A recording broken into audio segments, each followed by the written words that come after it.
Season 3 kicks off with Jeff Rhodes, Ken Hamill, and their good buddy Ted Vaughn heading to Madawaska, Ontario, Canada to hunt the big old black bear with Jim Detweiler and Barry Coulis at Triple B Adventures.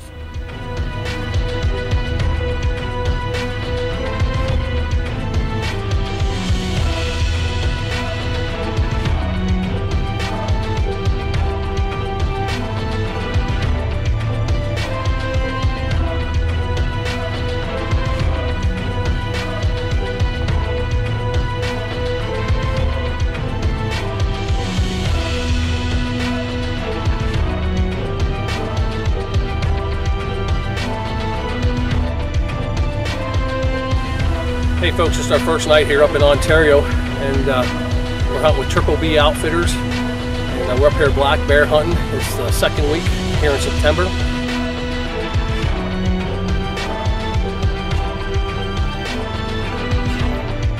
I'm gonna tell you what, it was incredible. I can't believe how excited I get. You're probably gonna see some of that on the video.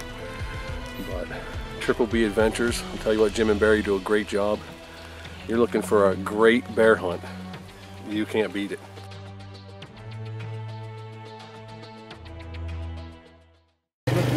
Look at the size of the bear I got in the back of this four-wheeler.